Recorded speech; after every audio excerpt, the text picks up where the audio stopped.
There's been a new show there that's got a lot of attention. Camilla?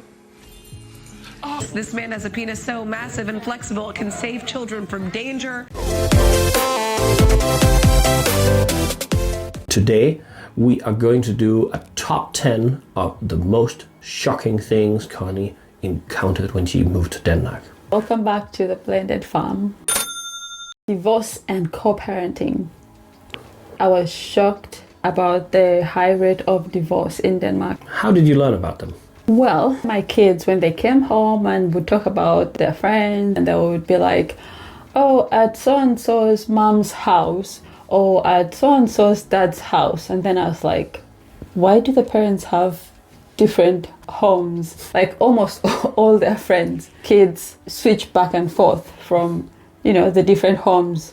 So in Denmark, when people get divorced, it's not just the woman who gets the children here? No. The men want the kids too. Well, it's not like in Uganda. Most parents, if they divorce, the woman would really just be the one taking the kids and taking care of them mostly. Here in Denmark, no, it's a two-way thing. They have this 7-7 system where the mother can have them 1 week and the father can have them the other week. So Yes. they co-parent. Yes. Yeah. That's the most common system, but of course people make different arrangements, and the older the children get, the more influence they have about how much time they spend at different parents. So Yeah, like for example, when they turn 12, they can decide, I don't want to live with my mom anymore, or I don't want to live with my dad anymore, and that's just how it will happen. yes, They will listen to the kid.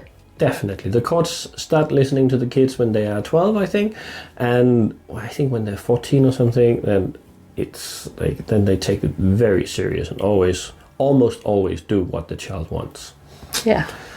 What do you think is the reason behind the high divorce rates in Denmark? I think the reason is that in Denmark, women are so independent. They're strong and independent. They don't have to really depend on their husbands.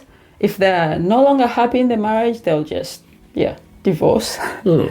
Unlike in Uganda, where, you would stay in a marriage for convenience, financial reasons and Yes. Yeah. Yes. Well, I think you have a point there. I think people in Denmark, in general, marry for love. So as long as the love is there, you will be married. Yeah. And when the love is gone, you will be divorced. And people don't really marry for convenience, because convenience will always be there, of course. Yes. That will last forever.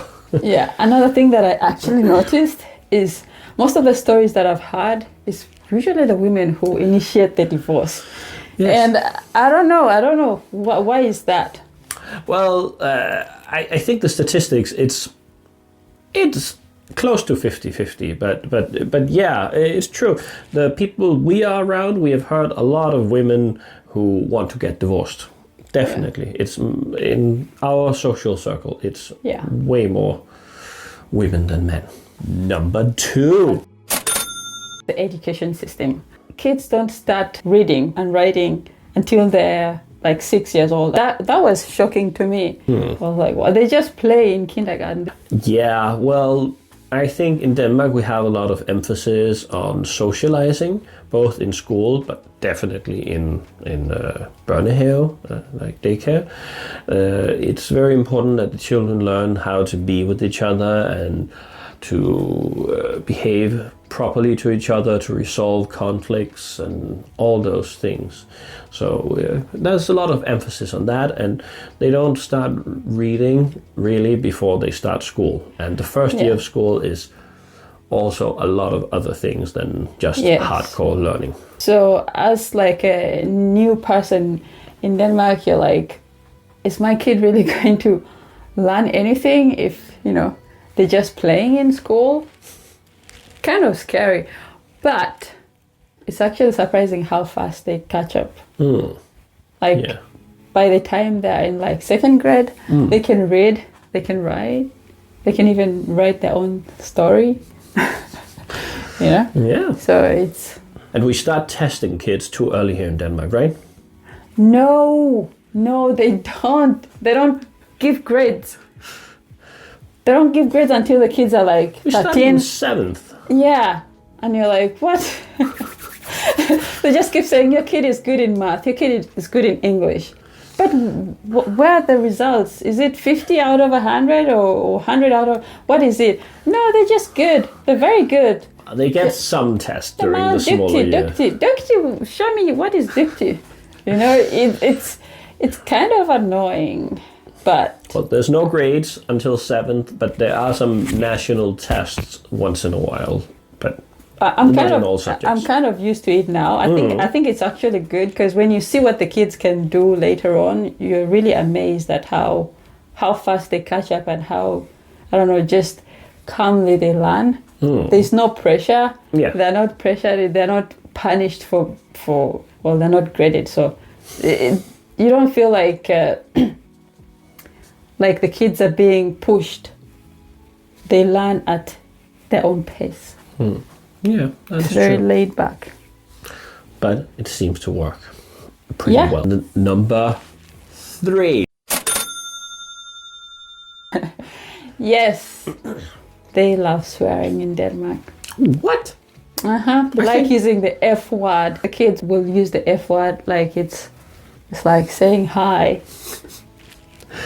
Yes, I think especially American profanity is used very relaxed. And the F word, yes, definitely. That is... Small kids will swear like it's nothing, Yes. you know. And recently I found a channel that was very interesting. Yeah, what was that? Oh, it's called WTF a day. Is that? What the fuck a day. That means what the fuck is this? So this lady, she calls her subscribers what the fuckers. But in Danish, what a fucker. What? Yeah. What the fucker? Yeah. Hi, what the fucker? Hi, what the fucker? Hi, what the fucker? It's hilarious. I like it. But I think, yeah, she's investigating things, so the title makes sense. And the young people like that kind of language. Yes, she has a nice way of approaching young people. Yeah. Hi, what the fucker?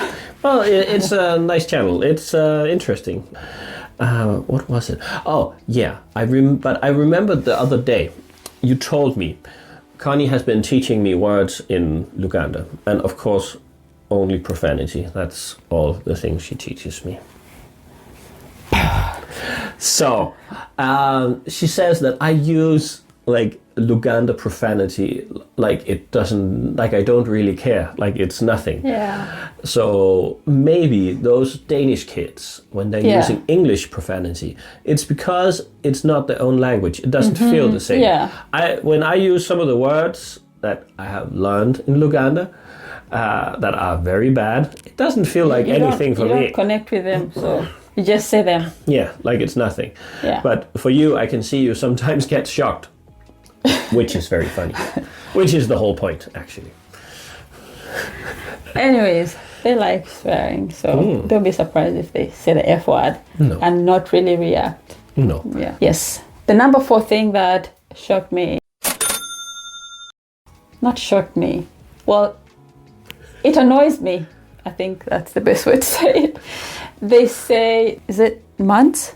Well, when we want to talk about something that happens in the future, often, especially if it's something connected to school, we will refer to it in weeks. All schools will do that when they write to you. Yeah.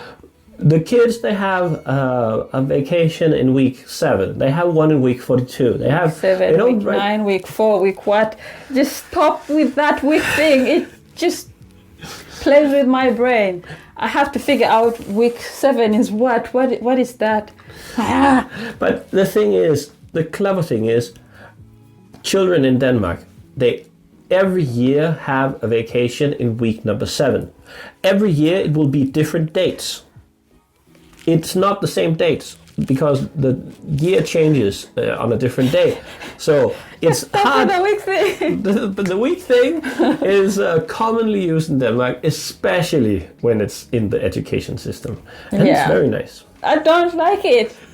Well, there are also Danish people who are frustrated with it. Really? So, yes. Oh, thank God. Yes. Thank God. It's annoying. Stop saying week 5, week 24, week 42. I can't. I just can't. But I work in the education field and I've done that for many years, so it's totally normal for me.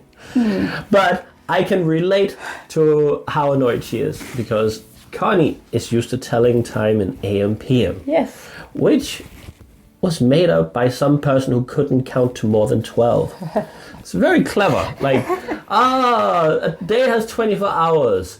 How can we make time out of that?